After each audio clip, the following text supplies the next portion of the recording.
দুটা কান কে দিয়েছেন? নাকটা কে দিয়েছেন? দুটা ঠোঁট কে দিয়েছেন? এই সমস্ত সৃষ্টিতে পৃথিবীর কারো কি অবদান আছে? অবদানটা কার? এই জন্য এই দুটা ঠোঁট নড়বে, জিহ্বা নড়বে, প্রথম জিকির হবে কার জিকির? আস্তে বলবেন না, কার জিকির? আল্লাহর জিকির। এই যে আমি কথা বলছি, এই কথা কি সহজে বের হয়? কত স্তর আছে।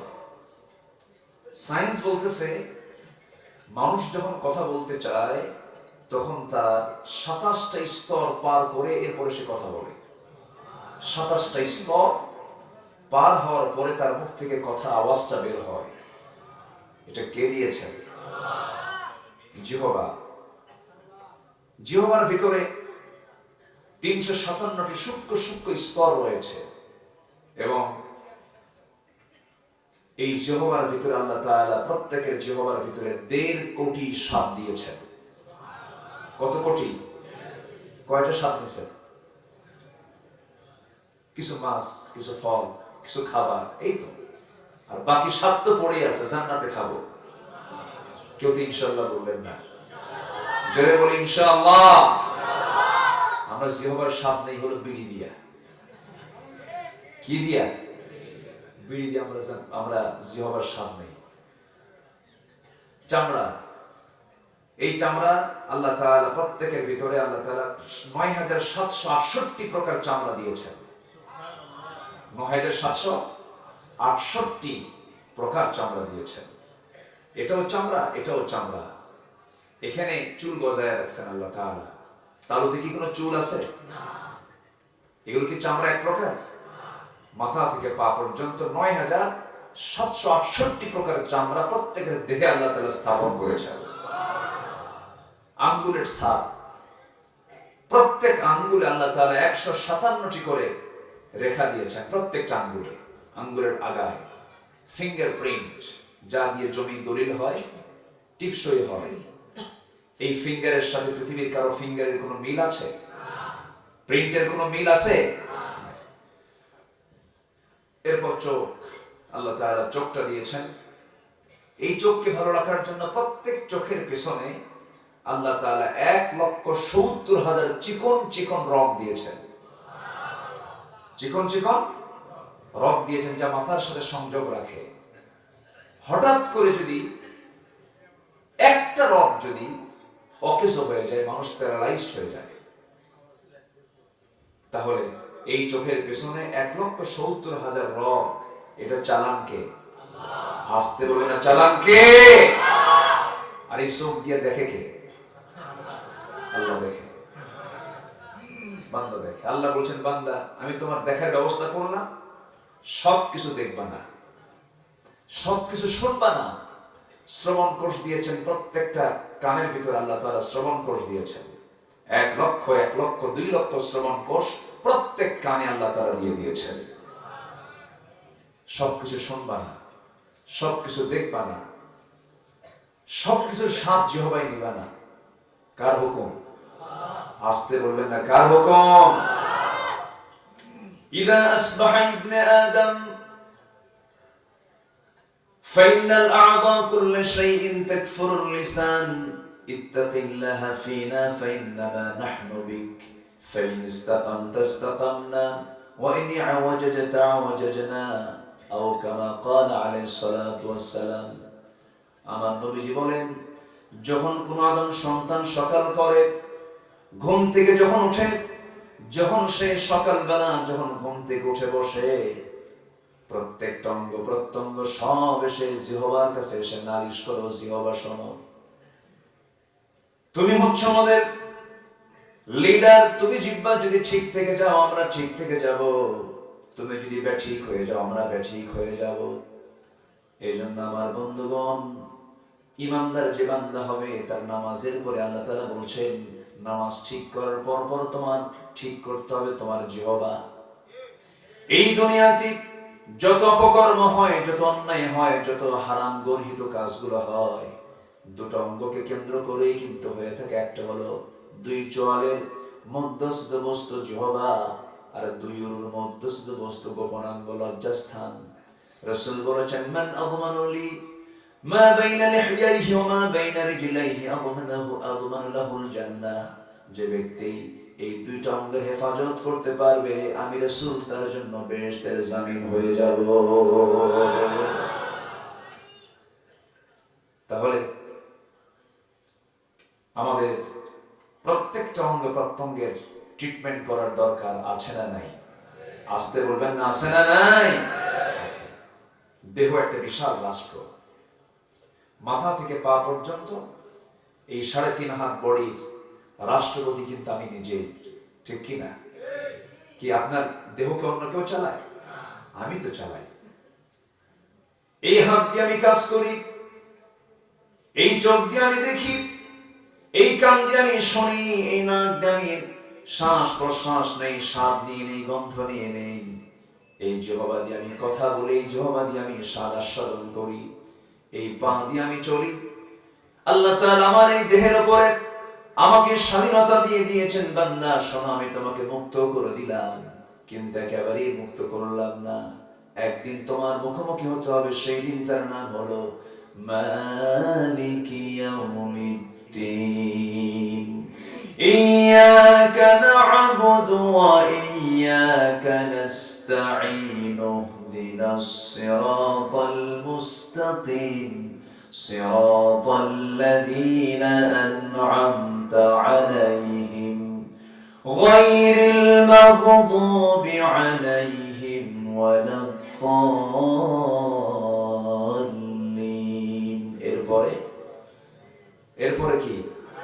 জোরে বলেন, আর একটু জোরে বলেন। আমার বন্ধুগণ, একজন মানুষ পৃথিবীর কোন প্রশাসনের ভয়ে ভালো হবে না। র‍্যাব দিয়া, চিতা দিয়া, কোবরা দিয়া, আইন কানুন দিয়ে পৃথিবীর তৈরি করা বিধান দিয়ে মানুষ কখনো ভালো হতে পারে না। মানুষ ভালো হবে দুনিয়ার ভয়ে, দুনিয়ার প্রশাসনের ভয়ে না, আল্লাহর ভয়ে। আসতে বলবেন না, কার ভয়ে? বলেন। এই জন্য জাতিকে আগে শিখাতে হবে কার ভয়। আসতে বলবেন না, কার ভয়?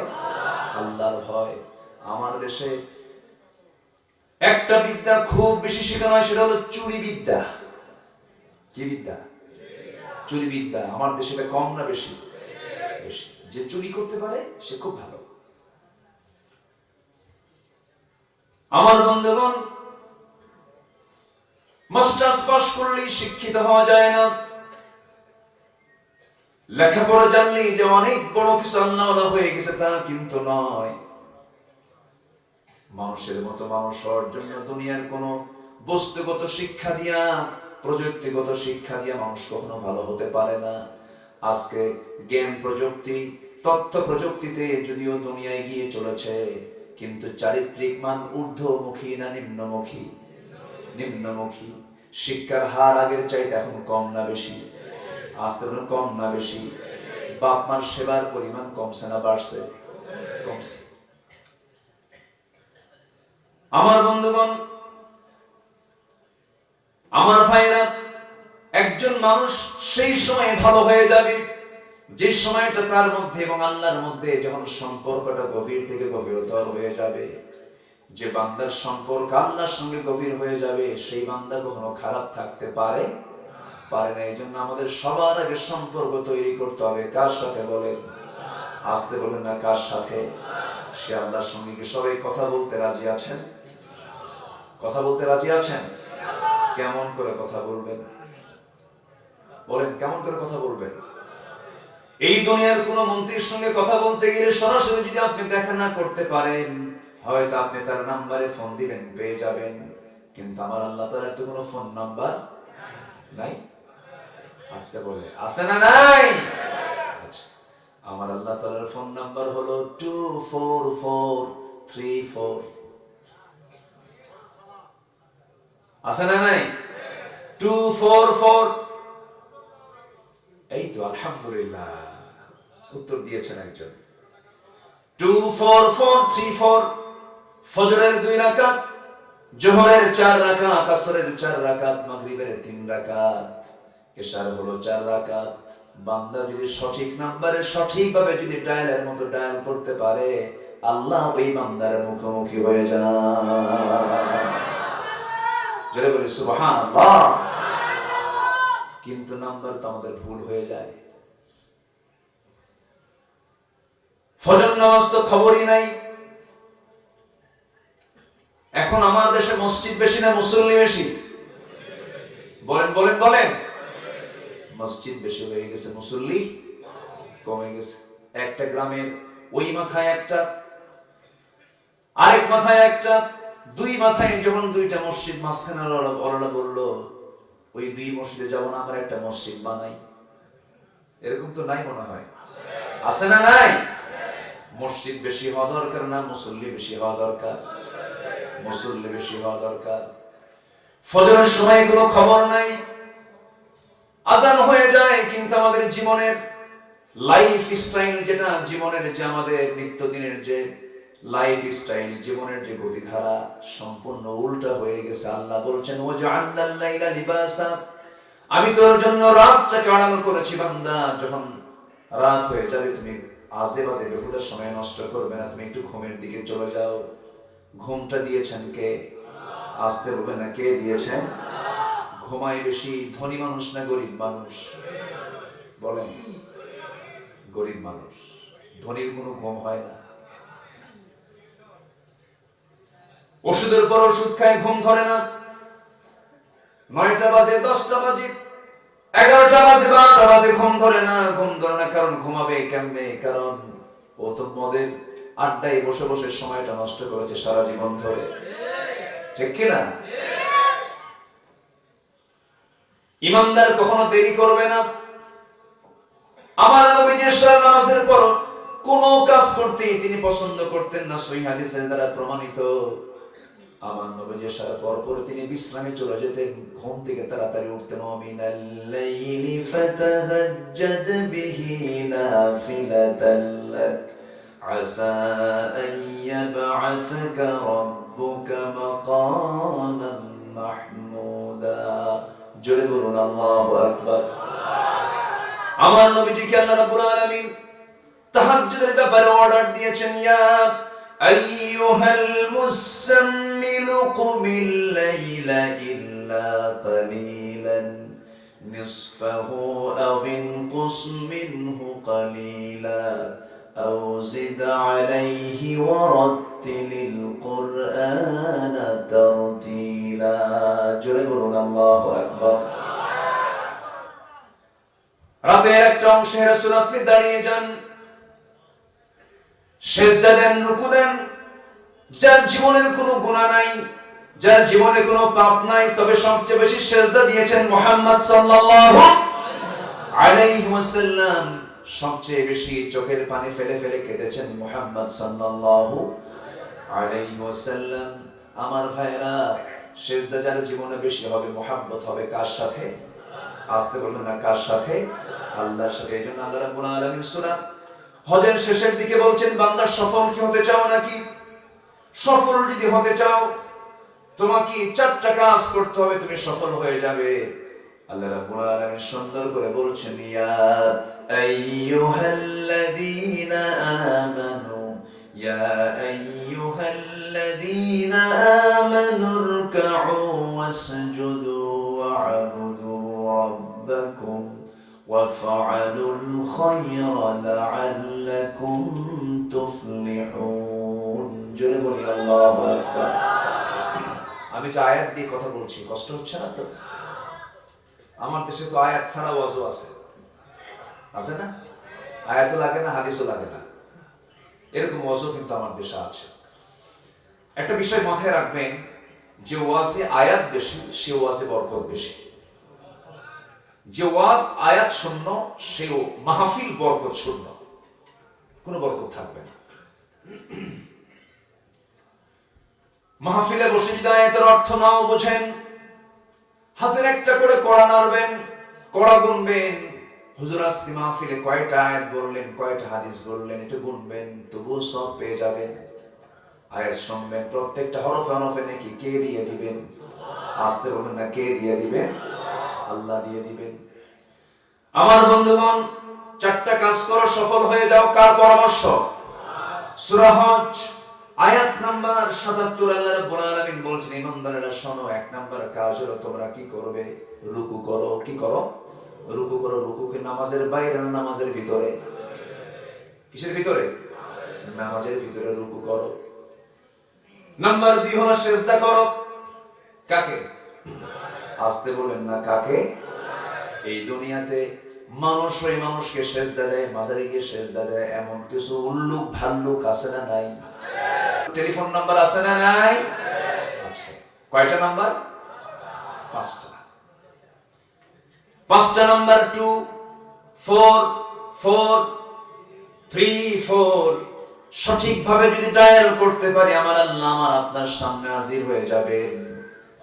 যখন তুমি নামাজে দাঁড়াবে, কান্নাকা তারাহু, যেন তুমি তোমার আল্লাহকে দেখতে পাচ্ছ। ওয়া ইল্লাম তাকুন তারাহু ফাইন্নাহু ইয়ারাক, তুমি যদি আল্লাহকে না দেখতে পাও, আল্লাহ তোমাকে অবশ্যই দেখতেছে। ওহে যুবক, তোমার সুন্দর বডি, সুন্দর প্রস্তুত করেছো, ব্যায়াম করে জিম করে সুন্দর বডি বানিয়েছো, মাসল বানিয়েছো, ফিটনেস বডি তোমার হয়েছে, কিন্তু ফজরে জায়গা পাওয়া না, ওই বডির কোনো মূল্য আল্লাহর দরবারে নাই। যে বডি ফজরে উঠতে পারে না, সেই বডি মূল্যহীন বডি। এই মস্তক আল্লাহর সামনে সঁপিয়ে দাও। পৃথিবীর কারোর সামনে সঁপিয়ে দেওয়া যাবে না। এই পৃথিবীর কোন মানুষকে সেজদা দিতে পারে না। সেজদা একমাত্র আল্লাহর জন্যই খাস। আমার দেশের পার্লামেন্টে এমন একটা সময় চলে গেছে, যে সময় পার্লামেন্টে ঢুকতে নিয়ে মাথা নিচু করে ঢোকা লাগতো। এই মাথা নিচু করে ঢোকার যে একটা সিস্টেম চালু ছিল, এই সিস্টেমটা ব্রেক করেছেন আমাদের কোরআনের পাখি। আল্লাহু আকবার। তাকে ভালোবাসেন এমন কোন লোক নাই, এমন কোন লোক ছিল না। আমি নিজের কানে শুনেছি, তৎকালীন স্পিকার ছিলেন স্পিকার হুমায়ুন রশিদ চৌধুরী। এই বেচারিটা মাঝামাঝি বলতেন, মাওলানা সাহেব আপনি যখন সংসদে বক্তব্য দিবেন, শুধু এমনি কথা বলবেন, একটু সুর দিয়ে বলবেন, ভালো লাগে। আমার বন্ধুগণ, বুকটা ফেটে যায়, বুকটা ফেটে যায়। আমরা আফসোস করি, আমরা আফসোস করি, কিন্তু তিনি তো সফল হয়ে দুনিয়া থেকে বিদায় নিয়েছেন। কিন্তু আমরা কি দিতে পেরেছি বলেন? কিছুই দিতে পারি নাই। তবে একটা কথা, আলেমদের রক্ত নিয়ে যারাই খেলেছে এবং খেলবে, ইতিহাসের আস্থা করে তারা নিক্ষিপ্ত হবে। ঠিক কি না?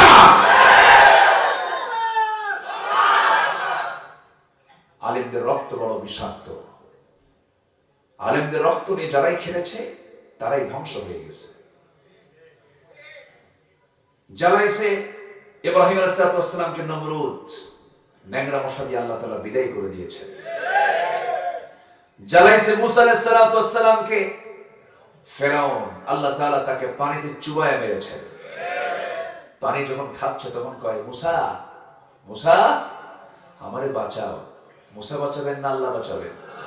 এখন বলে মুসার আল্লাহ, ও মুসার আল্লাহ। দেখছেন, ওর আল্লাহ এখনো হয়নি। তাও যখন হচ্ছে না, তখন আমরা শেষে বলে, আল্লাহ আমি তো জানি তুমি আল্লাহ আছো, ওয়ানা মিনাল মুসলিমিন, আমি তো মুসলমান। দেখেন কি বিচার কথা, মরার আগেও কি বলতেছে, মিথ্যা কথা। আল্লাহ বলছেন না, ওয়াকুনতা মিনাল মুফসিদিন, তুই তো মুসলমান না, তুই হলো ফাসাদ সৃষ্টিকারী, বিপর্যয় সৃষ্টিকারী ফেরাউন তুই। তোকে আজকে পানিতে চুবায়া মারবো। মারেন নাই? আসতে বলেন না, মারেন নাই? তিনি আছেন না নাই? আমার বন্ধুগণ, আমার দেশের মহান সংসদে দুনিয়ার সমস্ত অন্যায় কাজের বিরুদ্ধে বিভিন্ন বিষয়ে বিরুত্থাপন করেছেন এই আমাদের কোরআনের পাখি। অনেক কথাই তিনি বলেছেন, চেষ্টা করেছেন তার দিলটা কাটতো এই জাতির জন্য। অনেক মেহনত করেছেন, একটানা 50 বছর রাত বিরাত জেগে জেগে মানুষকে কোরআনের দাওয়াত দিয়েছে। আমার ভাইরা, আমার বন্ধুগণ, এই মস্তক কারোর সামনে সঁপিয়ে দেওয়া যাবে না। আমার নবীজি কারো থেকে সেজদা নিয়েছেন এমন কোন রেকর্ডও নাই। আমার নবীজি দাওয়াত দিতে গিয়ে তিনি মারও খেয়েছেন। নবীজি এমন মার খেয়েছেন, সেন্সলেস হয়ে পড়ে থেকেছেন বহুক্ষণ ধরে। বিশেষ করে তায়েফের ময়দানের কথা মনে হলে পরে একদম হেরে যাই। আহা, তায়েফে যখন আমি মাঝে মাঝে যাই, মক্কায় গেলেই তায়েফে চলে যাব আমি। তায়েফের ময়দান যখন ঘুরি সেই সময় মনে হয় বারবার, হারে এই তায়েফের কোন জায়গায় যেন রাসূল সবচেয়ে বেশি রক্ত ঝরিয়েছেন। অনেক অনুমান আন্দাজ করে বলেন এই জায়গাটা নিজের চোখে দেখে এসেছি। আমার নবীজিকে মক্কার মানুষ যখন দাওয়াত দিতে বাধা দিল, দাওয়াতি কাজ রাসূল মক্কায় করতে পারেন না, দাওয়াতি কাজ বন্ধ হয়ে গেল, দলীয় নিবন্ধন বাতিল করা হলো, দলকে ব্যান করে দেওয়া হলো। এখন আছে নাই? আমার নবীজি দাওয়াতি কাজ তো তার নেশা, তিনি এটাকে বন্ধ রাখতে পারলেন না। সঙ্গে সঙ্গে তিনি পাহাড়ি এলাকাকে চয়েস করলেন, তায়েফের নগরীতে গেলেন। সেই তায়েফের পাহাড়ি মানুষগুলোকে যখন কালিমার দাওয়াত দিয়ে বললেন, কুলু লা ইলাহা ইল্লাল্লাহ, তোমরা কালিমা তাইয়্যিবা লা ইলাহা ইল্লাল্লাহ বলো। কিন্তু তায়েফবাসী রাসূলকে চিনতে না পেরে, আজ করতে না পেরে, তারা কি করল? রাসূল কি ফুল না দিয়া, রাসূলকে সুন্দর করে বরণ করে না নিয়া, আমার রাসূলকে তারা উপহার দিয়েছে ফুল না পাথর, চিকন চিকন চোকা চোকা পাথর। নবীজির কোমল দেহে যখন মারা হলো, নবীজির হাতের মধ্যে যখন হাত যুক্ত মনে হতো তুলার মতো নরম। নবীজি কারোর সঙ্গে যখন মোলাকাত করতেন মনে হতো এটা মানুষ না তুলা। আল্লাহ তাআলা এত সুন্দর করে তাকে বানিয়েছেন, তার মতো করে পৃথিবীর কাউকে বানানো হয় নাই। সবচেয়ে সুন্দর সুপুরুষ ছিলেন মুহাম্মদ সাল্লাল্লাহু আলাইহি ওয়াসাল্লাম। শক্তিশালীও তিনি ছিলেন। 100 জন জান্নাতি পুরুষের যে শক্তি, তার চেয়ে বেশি শক্তি আল্লাহ তাআলা আমার রাসূলকে দিয়েছেন। যেরকম সুবহানাল্লাহ। দুনিয়ার পুরুষ না, জান্নাতের পুরুষ, জান্নাতের পুরুষ। সেই নবীজি তায়েফের ময়দানে গিয়ে কালিমার দাওয়াত দিতে গিয়ে ফুল পেলেন না পাথর পেলেন। পাথর যখন মারা হলো, নবীজির মাথার রক্তগুলো গড়ে গড়ে গিয়ে নবীজির জুতার তলার সঙ্গে জমাট বেঁধে গেল। জুতার তলার পায়ের তলা লেগে গেছে, কান মেরে খুলতে পারেন না। ব্রেন সেন্সলেস হয়ে তিনি পড়ে আছেন, নবীর পাশে কেউ নাই। আল্লাহ বলছেন, জিবরাইল আমার দোস্তের কাছে চলে যাও, আমার হাবিবের কাছে চলে যাও। জিবরিল আমিন এসে বলছেন, ইয়া রাসূলুল্লাহ, তায়েফের মানুষ আপনাকে এত কষ্ট দিল, আপনি শুধু আমাকে বলুন, দুই দিকের পাহাড় দিয়ে জনমের মতো চাপা দিয়ে শেষ করে দেই। রাসূল বলছেন, ভাই জিবরাইল, আমি মুসার মতো দোয়া করব না, নূহের মতো দোয়া করব না। এরা বুঝে নাই, জানে নাই, এরা আমাকে আজ করতে পারে, আমাকে আঘাত করেছে, আমি এদেরকে মাফ করে দিলাম। নবীজি তাদের জন্য মাফ করলেন। নবীর ভিতরে সারা জীবন ছিল প্রতিশোধের নীতি না ক্ষমার নীতি? তিনি প্রতিশোধ নিয়েছেন না ক্ষমা করেছেন? ওয়াল-কাযিমিনাল গায়য ওয়াল-আফিনা আনিন নাস আল্লাহু ইউহিব্বুল মুহসিনিন। ক্রোধকে সংবরণ করো, প্রতিশোধ নিও না। প্রতিশোধ নিলে ক্ষণিকের আনন্দ পাবে, মাফ করলে সারা জীবন আনন্দ পাবে। ক্ষমা করে দিবা, সারা জীবন তুমি আনন্দ পাবা। আর ক্ষণিকের প্রতিশোধ নিবা, কিছুক্ষণ ভালো লাগবে, পরে ভাববা আমি এটা প্রতিশোধ নিতে গেলাম কেন। আমার নবীজি মাফ করে দিয়েছেন, ক্ষমা করে দিয়েছেন, ছাড় দিয়েছেন। তায়েফের জন্য রাসূল দোয়া করে আসলেন। সেই তায়েফটা এখন এত ঠান্ডা, সারা বছর ওখানে এসি লাগে না, ঠান্ডা সুন্দর বাতাস, প্রত্যেক সপ্তাহে সপ্তাহে বৃষ্টি হয়। ওই তায়েফে যে পরিমাণ ফল হয়, তায়েফের ফল গোটা দুনিয়ার মুসলমান খায়। জোরে বলে সুবহানাল্লাহ। আমার নবীজি মার খেলেন, সেন্সলেস হয়ে পড়ে থাকলেন। সবাই ভেবেছে, তায়েফের মানুষ ভেবেছে মুহাম্মদ বুঝি মারা গেছে। নবীজি সেখান থেকে আস্তে করে সেন্স পাওয়ার পর তিনি ফিরে উঠে দাঁড়ালেন। উঠে দাঁড়ায় পিছনের দিকে তাকায় দেখেন কেউ নাই। নবীজি সেখান থেকে দৌড় মারলেন। এক দৌড় মেরে সামনে আর পারতেছেন না, কারণ নবীজি এক রাত নয়, দু রাত নয়, 3 রাত, 3 দিন 3 রাত নবীজির পেটে কোনো খাবার যায় নাই। নবীজি খেতে পারেন না, কোনো খাবার পান নাই, খাবার খান নাই তিনি। 3-4 দিন 3-4 রাত অনাহারী, তৃষ্ণার্ত পিপাসার্ত আমার নবীজির দেহ থেকে রক্তগুলো ঝরতেছে। রাসূল মারা যাবেন এমন একটা অবস্থা হয়ে গেছে। সামনে একটা আঙ্গুর বাগান দেখলেন, আঙ্গুর বাগানের ভিতরে গিয়ে চিত হয়ে পড়ে গেলেন।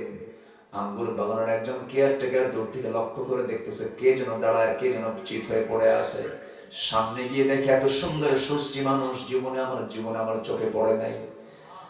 ওই কেয়ারটেকারের যুবকটা করলো কি, রাসূলের এই অবস্থা দেখে, রক্তাক্ত দেহ দেখে, আঙ্গুর বাগান থেকে এক থোকা আঙ্গুর হাতের মধ্যে পেরে নিয়া চিপে চিপে চিপে চিপে মোটা এক গ্লাস আঙ্গুরের রস নবীর হাতে যখন দিয়ে বলতেছে, যুবক এই আঙ্গুর রস তুমি পান করো, নচেত তুমি মরে যাবে।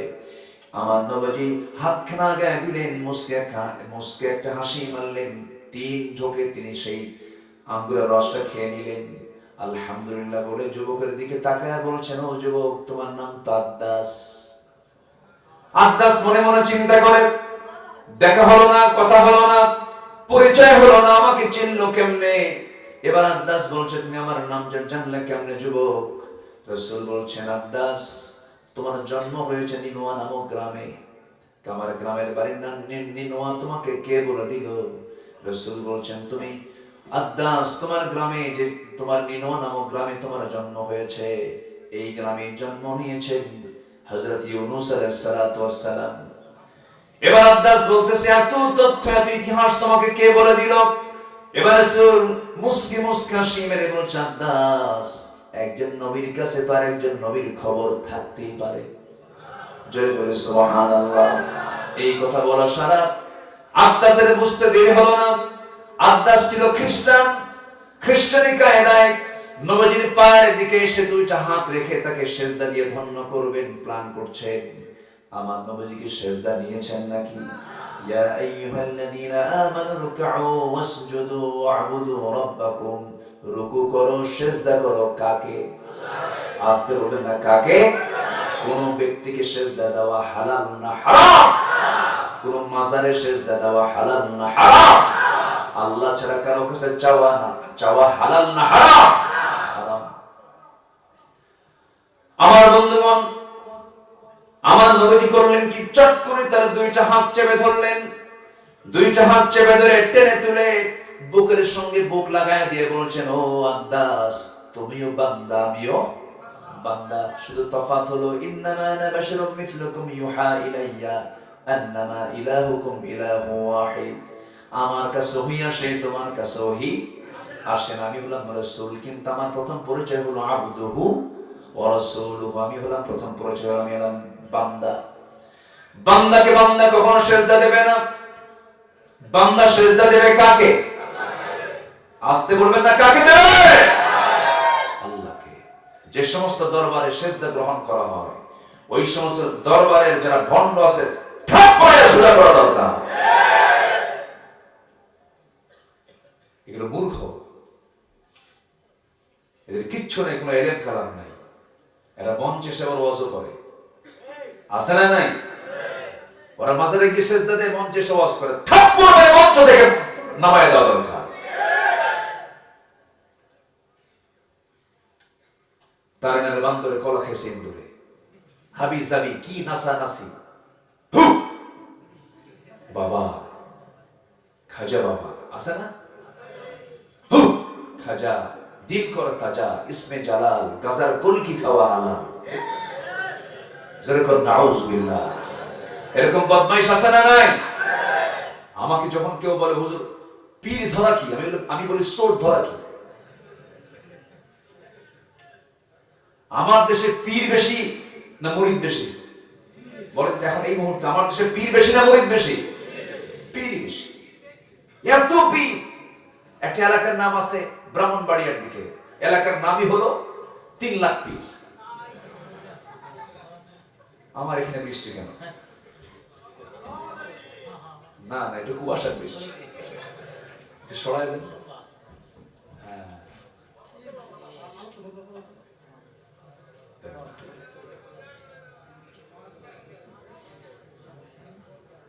সমস্যা নাই, ঠিক হয়ে যাবে ইনশাআল্লাহ। জি, এই কুয়াশার ভিতরে বরকত আছে না নাই বলেন তো? এই কুয়াশা কি ফসলের জন্য খারাপ না ভালো? ভালো। আল্লাহ তাআলা কি সুন্দর ভিজায় দেন। ফজরে শিশির যদি কারো চোখে লাগে, তার চোখের জ্যোতি কখনো খারাপ হয় না, ভালো থাকে। বলি আলহামদুলিল্লাহ। আমার দাদি 80 বছর বয়স পর্যন্ত খালি চোখে কোরআন পড়েছেন। আমি তাকে কখনো ফজরের পরে আমি তাকে মুসাল্লা থেকে উঠতে দেখিনি যতক্ষণ না তার তেলাওয়াত না শেষ হতো। আগের দাদিরা কোরআন তেলাওয়াত করতে, এখন ভাবিরা তো পড়ে না। ভাবি উঠতে সময় লেগে যায় মাত্র সকাল 11টা, বেলা 11টা বাজে। উঠে এই ব্রাশটা নিয়ে আসো তো, আসে না? একজন কইছে জয় বাংলা, ও জি বাংলা। এই তো কিরণ, কিরণ মালা কি?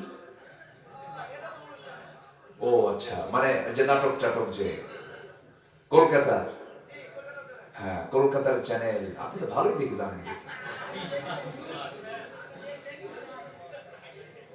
আজকে জি টিভি, জি বাংলা, তারপরে স্টার জলসা, স্টার মুভি, এগুলো সব মাদের চরিত্রকে শেষ করে দিয়েছে।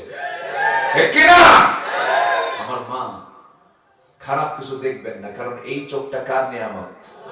আমি শুরুতে কইছি না, চোখের পেছনে কত রোগ আছে? 1,70,000 রোগ। এগুলো সব কে চালাচ্ছেন? কে চালাচ্ছেন? জি বাংলা দেখার জন্য। একটু আমার দিকে তাকান, মানে কুয়াশা গুলো দিচ্ছে, তাড়াতাড়ি ওয়াজ শেষ করো।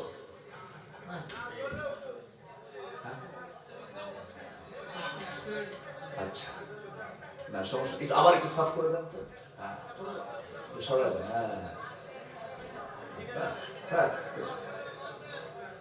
থাক লাগবে না, না বাঁশ টাস দিয়ে না, যা আছে এই ভালো আছে।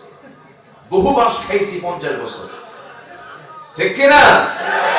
এই 50 বছরে যারা ক্ষমতায় ছিল তারা কি কিছু দিছে না বাঁশ দিছে? দেখেন না, রড দেয়নি, শুধু বাঁশ। ব্রিজ হয়েছে কিন্তু রডের বদলে কি দিছে? বাঁশ আর নেব না ভাই। আমরা ভালো কিছু পেতে চাই। এই জাতি শুধু ঠকছে। এই জাতির নেতৃত্বে যারা ছিল তারা সবগুলো ম্যাক্সিমাম চোর, ঠিক কিনা?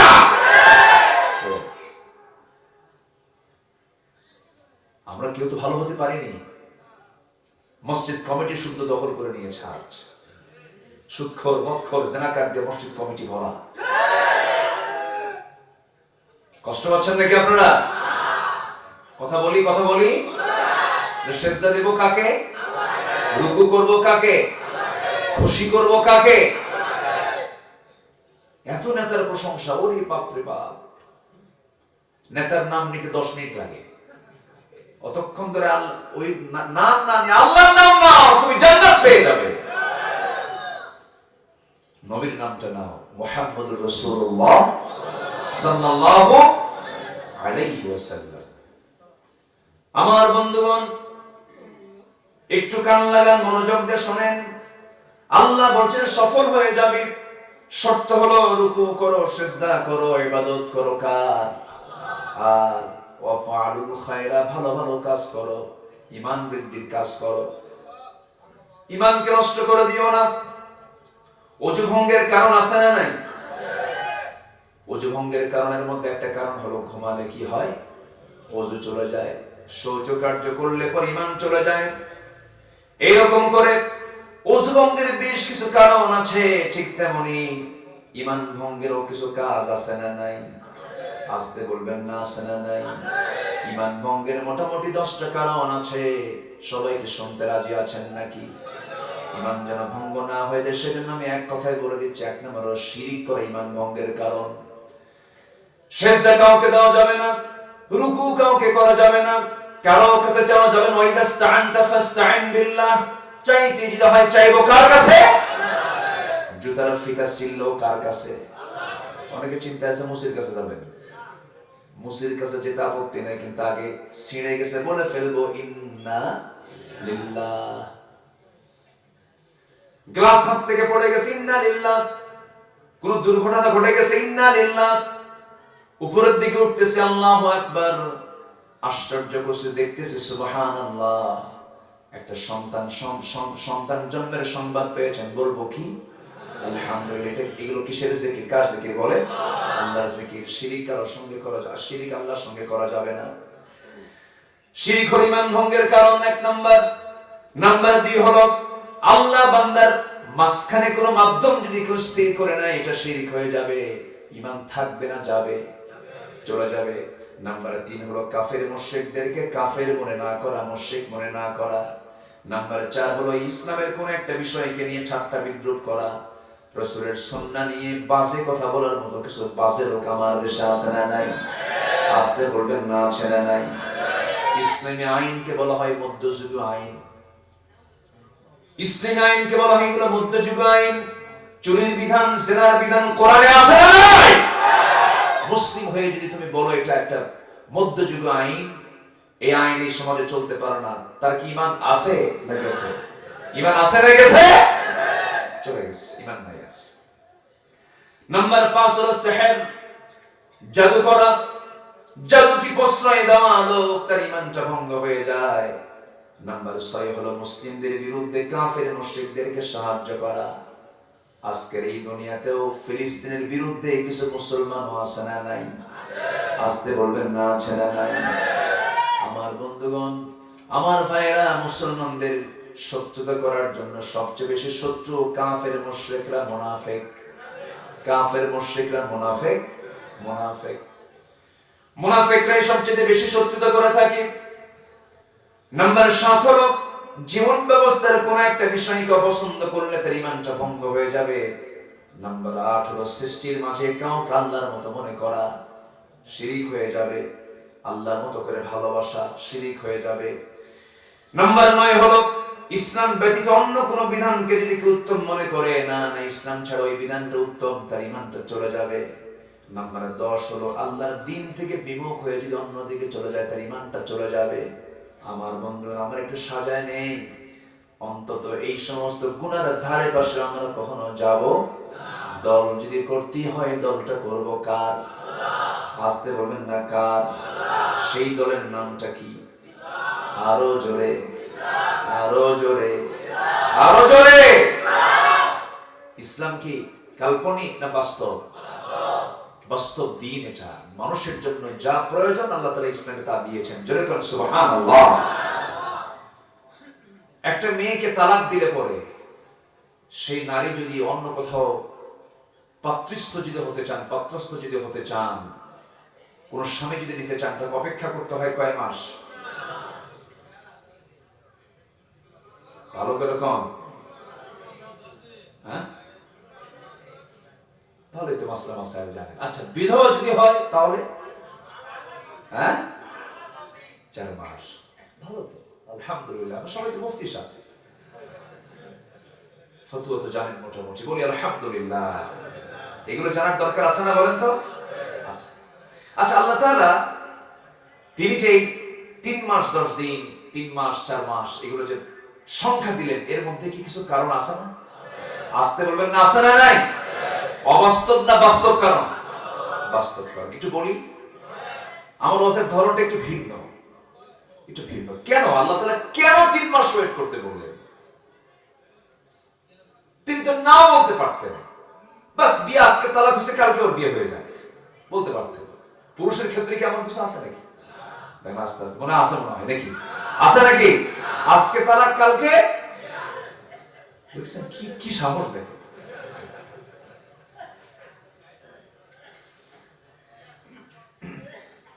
সম্মানিত ভাইরা, ওয়াল মুতাল্লাকাতু ইয়াতারাব্বাসনা বিআনফুসিহিন্না সালাসাতা কুরু। এখানে আলেম উলামা আছেন তো? জি, আছে না? আয়াত আছে না নাই? 3 কুরু পর্যন্ত, 3 ইদ্দত পর্যন্ত তালাকপ্রাপ্ত নারীকে অপেক্ষা করতে হবে। এবং যদি বিধবা হন তাহলে আরবাআতু আশহুর ওয়া 10, 4 মাস 10 দিন তাকে অপেক্ষা করতে হবে। তাহলে বিধবা নারীর জন্য 4 মাস 10 দিন, আর তালাকপ্রাপ্ত নারীর জন্য কয় মাস? 3 মাস সামথিং তাকে ওয়েট করতে হয় অন্য কোন স্বামী গ্রহণ করতে গেলে। এটা কেন? এটাকে রিসার্চ করতে গিয়ে পশ্চিমা কিছু বিজ্ঞানীরা এটাকে রিসার্চ করেছেন। রিসার্চ করে তারা বের করেছেন যে যখন কোন স্বামী এবং স্ত্রী যখন ইন্টারকোর্স করে, যখন তারা মিলিত হয়ে যায়, তখন একে অপরের যে ব্যাকটেরিয়া, প্রোটিন, ডিএনএ, এগুলো সব মানে বিয়ার করে চলে যায়। নারী হচ্ছে রিসিভ করার জাতি, তারা রিসিভ করে নেয়। এই রিসিভের কারণে এই যে ব্যাকটেরিয়া, প্রোটিন, এই সমস্ত ডিএনএ, এই সমস্ত ব্যাকটেরিয়া গুলো সেই জায়গায় গিয়ে বসবাস করা শুরু করে। তারা গোটা দেহে এটার প্রভাব বিস্তার শুরু হয়ে যায়। 1 মাসে 30% চলে যায়, 2 মাসে মোটামুটি 60% চলে যায়, 3 মাসে 90%, 99% চলে যায়। তালাক প্রাপ্ত নারীর জন্য 3 মাসেই তার শরীর থেকে আগের থাকা স্বামীর যে ব্যাকটেরিয়া, যে প্রোটিন যা তিনি রিসিভ করেছেন তা নির্মূল হয়ে যায়। এই জন্য আল্লাহ রাব্বুল আলামিন 3 মাস অপেক্ষা করতে বলেছেন। কিন্তু বিধবা নারীর ক্ষেত্রে 4 মাস 10 দিন কেন বলা হয়েছে? এর কারণ হলো বিধবা যখন স্বামীকে হারায় এর মধ্যে মোহাব্বত আছে না নাই? স্বামীটা হারায় গেছে, স্বামীর প্রতি টান বেশি থাকার কারণে সময়টা একটু বেশি লেগে যায়, তালাকে ঘৃণা আসে। তালাকে কি আসে? ঘৃণা আসে। দ্রুত ব্যাকটেরিয়া গুলো নির্মূল হয়ে যায় শরীর থেকে মেয়েদের। বিধবা নারী স্বামীকে পেতে চায়। আমার স্বামী দুনিয়া থেকে বিদায় হলো, স্বামীর প্রতি একটা আলাদা টান আর মহব্বত তৈরি হয়ে যায়। এই জন্য সেই ব্যাকটেরিয়া, স্বামীর থেকে আসা সেই ব্যাকটেরিয়া, প্রোটিন গুলো তার শরীর থেকে মোটামুটি দূর হতে 3 মাস যথেষ্ট নয়, 4 মাস 10 দিন পর্যন্ত লেগে যায়। যদি আগের স্বামীর সেই প্রোটিন ব্যাকটেরিয়ার সঙ্গে যদি এই 3টা মাস যদি না দেরি করে অন্য কোনো স্বামী যদি সে গ্রহণ করতে যায়, বিভিন্ন রোগে আক্রান্ত হয়ে যায়। আজকের এই দুনিয়ায় নতুন নতুন যে রোগগুলো হচ্ছে, এইডস রোগ, এই সমস্ত জটিল গনোরিয়া, সিফিলিস যে রোগগুলো হচ্ছে, এর মূল কারণ হলো অবাধ যৌনাচার, যা কুকুর শ্রীগালের মধ্যেও নাই। ঠিক কি না? তাহলে আল্লাহ যে বিধানটা দিয়েছেন সেই বিধানটা অবাস্তব না বাস্তব? অকল্যাণ না কল্যাণ? অকল্যাণ না কল্যাণ? কল্যাণ। আমার ভাইয়েরা, নিজের দুধ বোনকে বিয়ে করা জায়েজ না হারাম? আসতে বলে জায়েজ না হারাম? হারাম করেছেন মহান রব্বুল আলামিন। নিজের দুধ বোনকে বিয়ে করতে পারবে না, দুগ্ধ সম্পর্কীয় কোন নারীকে তুমি বিয়ে করতে পারবে না। দুধ বোনকে বিয়ে করা হারাম। যেমন নিজের বোনকে বিয়ে করা হারাম, তেমনি দুধ বোনকেও বিয়ে করা হারাম। এই বিধান কে দিয়েছেন? আসতে বলবেন না কে দিয়েছেন? আল্লাহ দিয়েছেন। সূরা নিসার 23 নম্বর আয়াত দিয়ে বাড়িতে গিয়ে পড়বেন, খুঁজে পাবেন। আল্লাহ রাব্বুল আলামিন হুররিমাত আলাইকুম উম্মাহাতুকুম ওয়া বানাতুকুম ওয়া খালাতুকুম, তোমাদেরকে 14 শ্রেণীর 14 ধরনের নারীকে আল্লাহ তাআলা বিয়ে করার তোমাদের জন্য হারাম করে দিয়েছেন। তাদেরকে তোমরা বিয়ে করতে পারবে না। যে 14 জনকে তুমি বিয়ে করতে পারবে না, তাদের সঙ্গে দেখা করা নাজায়েজ না জায়েজ? বলেন নাজায়েজ না জায়েজ?